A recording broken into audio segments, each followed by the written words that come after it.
Hari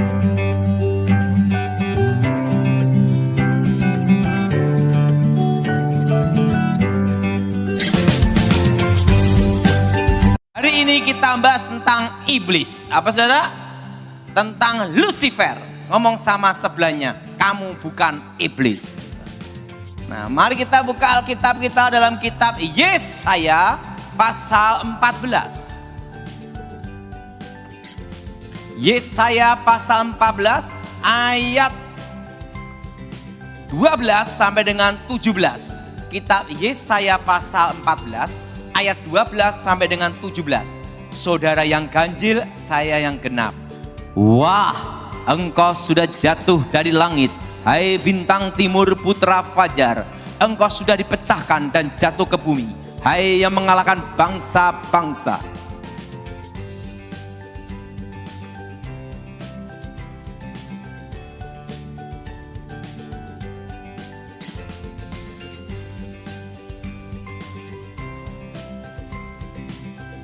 Aku hendak naik mengatasi ketinggian awan-awan, hendak menyamai yang maha tinggi.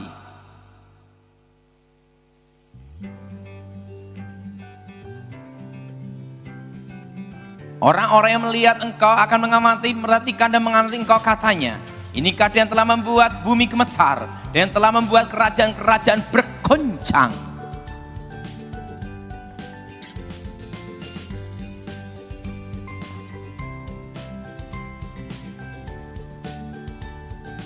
Saya mau tanya, siapa yang pernah baca dalam Alkitab tertulis kata Lucifer? Angkat tangan. Yang belum pernah ada kata Lucifer di Alkitab terjemahan bahasa Indonesia, angkat tangan. Yang bingung, angkat tangan. Ya.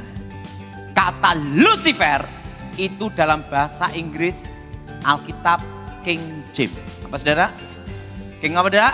King James. Tertulis kata Lucifer. Dan dalam bahasa aslinya disebut hail, artinya pantulannya. Apa saudara? Artinya apa? Artinya apa? Pantulannya. Dan secara astronomi disebut namanya planet Venus. Bukannya saya berkata Lucifer ada di planet Venus, kurang kerjaan. Tapi untuk menggambarkan suatu bintang yang bercahaya melebihi bintang-bintang yang lain. Dan di dalam terjemahan bahasa Indonesia baru tertulis kata bintang timur putra fajar. Jelas saudara? Jelas? Jelas?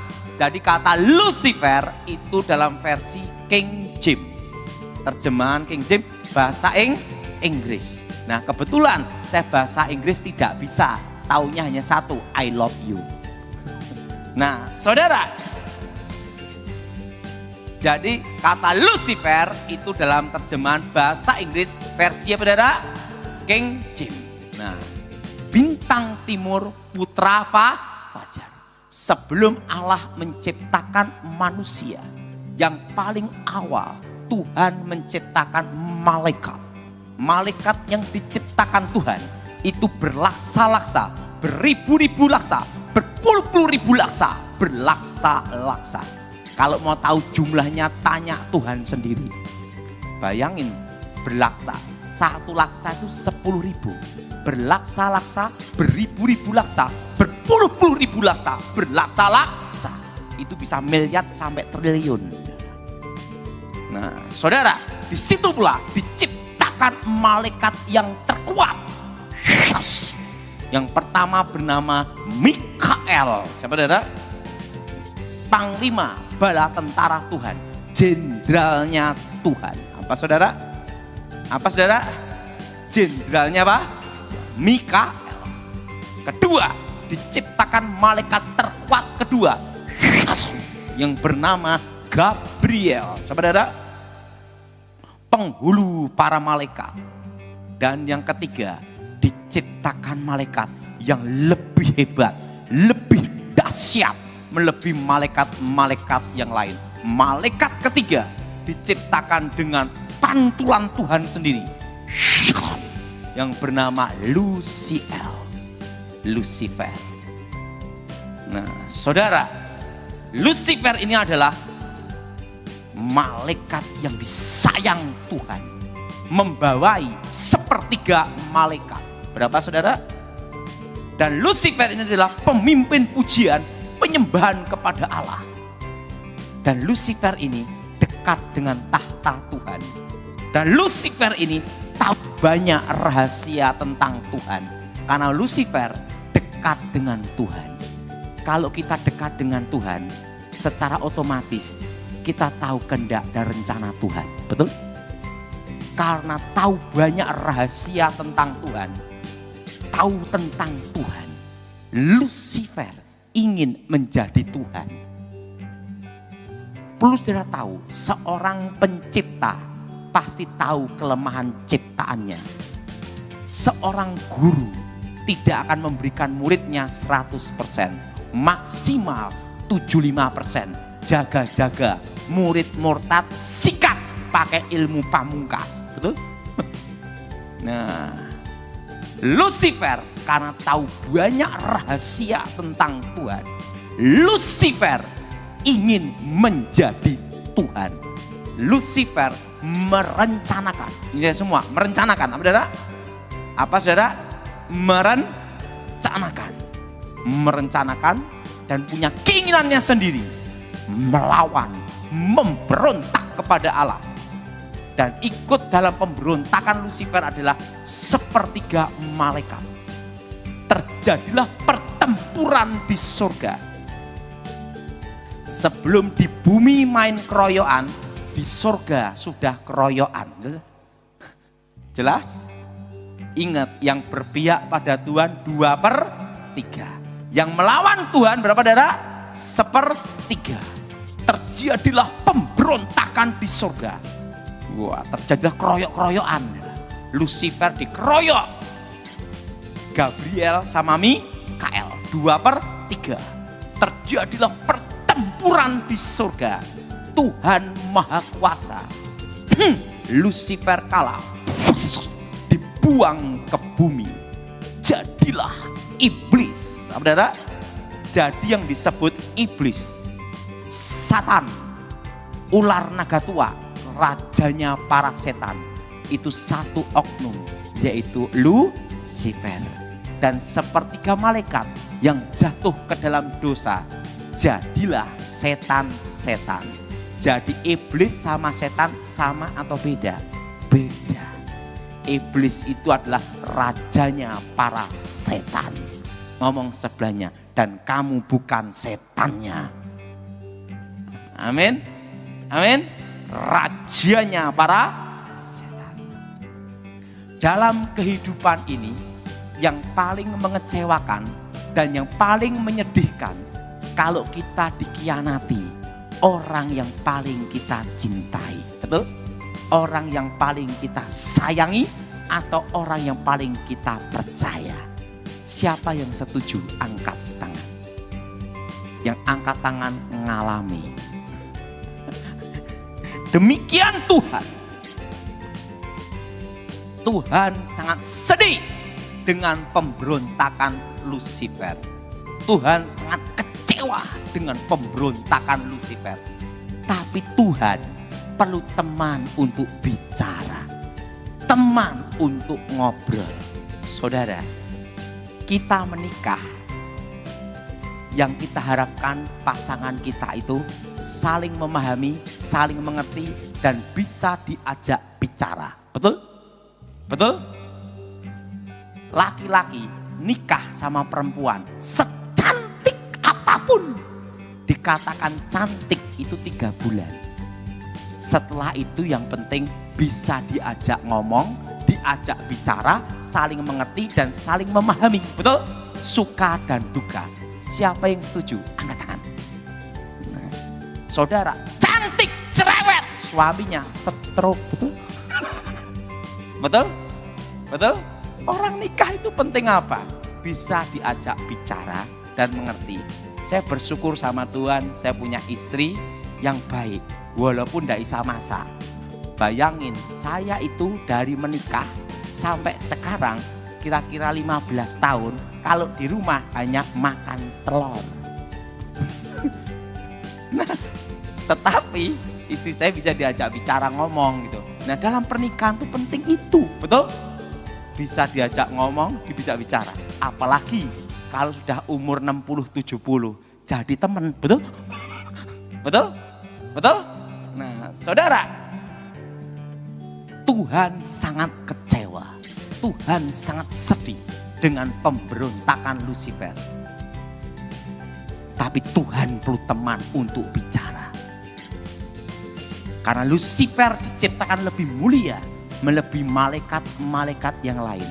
Untuk menggantikan posisi Lucifer, harus diciptakan yang lebih mulia. Diciptakanlah manusia segambar serupa dengan Tuhan. Ngomong sama sebelahnya, kamu bukan monyet. Ingat, segambar apa saudara? Serupa. Ingat, Lucifer sama manusia ada bedanya enggak? Beda. Lucifer di bawah satu tingkat manusia. Ingat saudara, beda. Lucifer di bawah apa? Satu tingkat. Kenapa di bawah satu tingkat? Ingat, Lucifer pantulannya. Ini apa? Segambar serupa. Beda, betul? Pantulan sama segambar serupa itu beda. Segambar serupa dengan Tuhan. Maka Alkitab berkata, nanti di surga malaikat-malaikat melayani orang-orang percaya. Betul? Karena apa? Itu segambar serupa. Ciptaan yang paling mulia. Adam dan Hawa. Dan Tuhan berfirman, beranak cuculah, kuasai bumi. Pada hari yang ke-6, buah-buahan, masih biji-biji ini boleh engkau makan, kecuali buah pengetahuan baik dan yang jahat. Nah, Lucifer marah. Seorang direktur dipecat, diganti direktur yang baru. Pasti jengkel, marah sama yang ganti. Betul? Betul? Yang ganti siapa? Manusia. Itulah disebut awal peperangan antara manusia dengan setan. Kenapa? Karena posisinya diganti. Makanya setan itu selalu goda manusia, tidak goda kebo. Ngomong sebelahnya, kamu bukan kebo. Jelas? Jelas? Nah, kan tidak ada setan goda kebo. Tidak ada. Selalu goda manusia. Karena apa? Karena posisinya diganti. Lucifer marah, dia pakai ular. Seorang penipu pasti lebih pandai satu tingkat dengan yang ditipu. Buktinya bisa ketipu, betul? Betul? Lucifer pakai ular. Kalau engkau makan buah itu, engkau jadi seperti Allah, tahu yang baik, tahu yang jahat. Hawa menemui Adam. Kalau engkau makan buah itu, kau tahu yang baik, tahu yang jahat. Adam dan Hawa jatuh ke dalam dosa. Dosa yang sama dengan cara berbeda. Ingin menjadi Allah. Yang jadi pertanyaan, kenapa manusia diampuni, setan tidak? Betul? Karena yang protes ini manusia. Tuhan kan adil. Karena waktu saya seminar yang tanya manusia. Tuhan itu kan adil. Kenapa manusia diampuni, setan tidak? Betul? Untuk percaya Yesus, setan juga percaya. Menyembah Yesus, setan juga menyembah. Tapi setan tidak diampuni. Kan tidak ada tertulis, setan rame-rame bertobat, tidak ada. Ingat, Lucifer melawan Tuhan, mengkudeta Tuhan, merencanakan pemberontakan dari dirinya sendiri. Melawan, memberontak, merencanakan, mengkudeta Tuhan. Beda dengan manusia. Manusia tidak merencanakan pemberontakan. Tidak ada keinginan melawan Tuhan. Kasus pembunuhan berencana, maksimal mati, minimal seumur hidup. Betul? Pembunuhan tidak berencana, ada keringanan. Betul? Apalagi kalau yang bunuh orang gila, bebas. Karena hakim tidak bisa ngadili orang gila. Kalau hakim bisa ngadili orang gila, berarti hakimnya. Nah, saudara, ingat, manusia tidak merencanakan pemberontakan. Maka manusia diberi kesempatan pengampunan di dalam Yesus Kristus. Saudara, pada waktu manusia jatuh dalam dosa, langsung manusia di bawah kuasa dosa. Artinya apa? Di bawah satu tingkat Lucifer. Kehilangan kemuliaan. Jelas? Nah, Yesus datang ke dalam dunia untuk memulihkan hubungan Allah dan manusia. Artinya apa? Segambar serupa. Seperti manusia sebelum jatuh dalam dosa. Makanya kalau kita percaya Tuhan Yesus, posisi di atas setan. Yang tidak percaya Tuhan Yesus tidak dalam Tuhan, posisi di bawah setan, dikuasai dosa, kuasa kegelapan. Maka Alkitab berkata, penguasa dunia ini sementara waktu seizin Tuhan adalah setan, tetapi masih di bawah kendali kontrol Tuhan. Jelas? Jelas? Jelas? Yesus datang untuk menebus manusia dari dosa dan memulihkan keadaan. Segambar serupa. Amin. Amin. Makanya posisi kita orang percaya itu di atas setan. Tidak bisa disantet, tidak bisa diguna-gunai. Kok ada orang Kristen kenapa? Itu Kristen tomat, habis tobat besok kumat. Belum dalam tuh. Kalau kita dalam Tuhan, posisi di atas setan. Nah, kenapa ritual-ritual kuasa setan, ritual kuasa gelap di Eropa, di Asia, di Timur Tengah, di Timur, semua selalu hari Jumat. Kenapa tidak hari Minggu atau hari Sabtu? Itu untuk orang pacaran, malam Minggu. Yang jadi pertanyaan, kenapa selalu ritual kuasa setan, kuasa kegelapan seluruh dunia hari Jumat? Cina, Asia, seluruh dunia Jumat. Yang berhubungan kuasa kegelapan. Yang disebut Sabat Yahudi, hari ketujuh itu hari Sabtu. Hari pertama berarti itu Minggu. Kenapa Kristen hari Minggu? Hari kebangkitan Tuhan, kemenangan. Amin. Berarti hari yang ke-6, hari Jumat. Ingat, hari ke-6 Tuhan menciptakan manusia, membuat perjanjian dengan manusia, beranak cuculah, kuasai bumi. Amin. Kalau Tuhan memberkati manusia, ingat, lawan dari Tuhan adalah setan. Maka setan menggunakan hari yang ke-6 untuk mengikat manusia juga dengan kutuk. Jelas? Hari yang ke-6 itu artinya lawan dari Tuhan adalah setan. Maka ritual kuasa setan di seluruh dunia selalu hari ke-6. Jelas? Maka antikris itu 666, artinya angka manusia. Jelas? Jelas? Jelas? Nah, jadi hari yang ke-6 itu Tuhan memberkati manusia, memberkati masa depan. Beranak cuculah, kuasai bumi. Siapa yang setuju angkat tangan? Yang bingung juga angkat tangan, enggak apa-apa. Ingat, beranak cuculah, kuasai apa? Bumi. Hari keberapa? Ke-6. Demikian setan mengutuk manusia, mengikat dengan perjanjian setan dengan kutuk. Apa arti kutuk?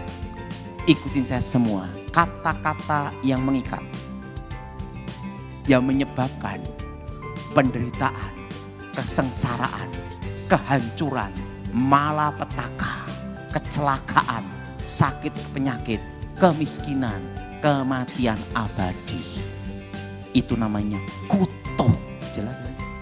Dan apa artinya berkat? Ini semua kata-kata yang memberikan kehidupan, kejayaan, kemenangan, keselamatan, kelimpahan, kekayaan, hidup abadi, kelimpahan. Itu berkat. Jadi lawan dari kutuk adalah berkat. Lawan dari berkat adalah kutuk. Jelas? Makanya ritual puasa gelap di seluruh dunia pasti hari Jumat, malam Jumat. Maka terkenal namanya malam Jumat Kliwon. Jelas? Jelas? Itu di Indonesia. Kalau di Eropa ya tetap hari Jumat juga. Malam Jumat. Tetap. Sampai ada filmnya The Friday kan ya. Karena apa? Itu adalah artinya lawan dari Tuhan adalah setan. Tuhan mengikat penjara manusia dengan berkat, setan mengikat manusia dengan kutuk hari ke-6 juga. Makanya puncak ritual puasa gelap seluruh dunia itu selalu hari ke-6. Jelas? Nah, yang jadi pertanyaan, siapakah yang bisa mengalahkan Lucifer? Karena malaikat terkuat. Yang pertama adalah Tuhan Yesus sendiri. Apa saudara? Apa saudara? Tuhan Yesus sendiri. Apa saudara? Apa saudara? Tuhan Yesus sendiri. Karena Tuhan Yesus adalah Allah yang menjadi manusia. Amin. Kedua, dikeroyok malaikat. Untuk mengalahkan Lucifer, malaikat harus mengkeroyok. Ingat di kitab Daniel. Daniel berdoa minta kepada Allah. Tuhan mengutus Gabriel. Di tengah jalan disabotase Lucifer. Gabriel kewalahan menghadapi Lucifer. Minta bantuan Mikael. Mikael turun dari surga. Gabriel dan Mikael mengkeroyok rame-rame Lucifer. Kenapa harus dikeroyok? Karena kalau menghadapi Lucifer sendiri, Mikael bingung, betul?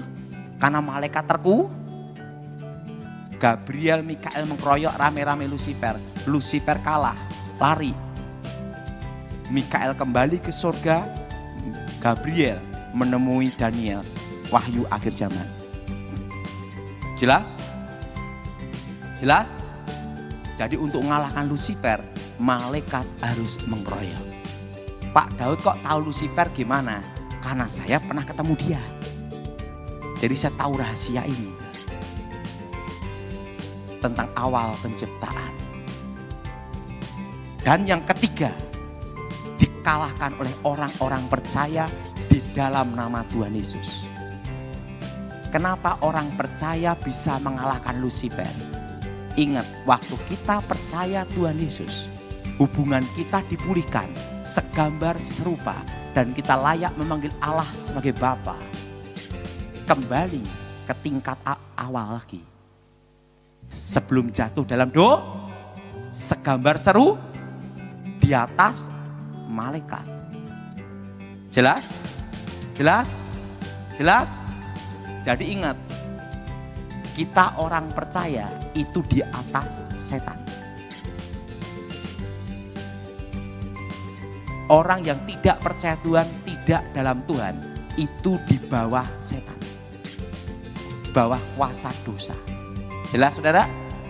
Nah kalau kita orang percaya di atas setan. Kenapa? Ditebus, disucikan dengan darah Yesus, dipulihkan hubungannya dengan Allah. Jadi saudara, sama setan tidak boleh takut. Karena engkau posisinya di atas setan. Amin. Siapa yang percaya setan takut sama saudara? Angkat tangan. Di luar gedung saya berkata, kita coba.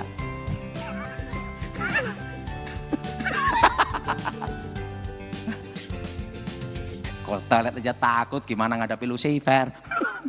Harus berani. Roh yang ada dalam diri kita lebih. Jadi ingat, waktu kita ditebus, disucikan dengan darah Yesus, itu kembali ke awal lagi. Awal pemulihan. Hubungan antara Allah dan manusia. Segambar seru, diciptakan lebih mulia. Maka Alkitab berkata apa? Waktu kita bertobat adalah ciptaan baru. Jelas? Jelas? Jelas? Nah, jadi kita orang percaya bisa ngalahkan Lucifer. Yang jadi pertanyaan, kenapa perlu diciptakan langit yang baru dan bumi yang baru?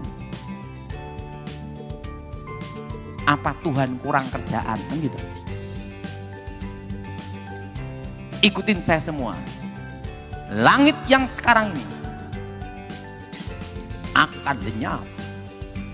Bumi yang sekarang ini akan lenyap. Seperti gulungan kitab. Dan Tuhan akan ciptakan langit yang baru dan bumi yang baru. Yerusalem baru. Kenapa perlu ada penciptaan lagi? Betul? Ikutin saya semua. Karena langit yang sekarang ini ada dosa. Dosa apa? Pemberontakan Lucifer. Jelas? Ikutin saya semua. Bumi yang sekarang ini ada dosa. Dosa apa? Pemberontakan manusia. Ingin menjadi Allah. Maka perlu penciptaan lagi. Karena Tuhan itu kudus, tanpa noda, tanpa celah, tanpa maka perlu diciptakan langit yang baru, bumi yang baru, Yerusalem baru. Jadi saudara sekarang mengerti kenapa ritual puasa gelap seluruh dunia hari Jumat. Jelas? Lawan dari Tuhan adalah setan. Jelas tidak? Jelas? Namanya kutub masa depan yang dibuat setan.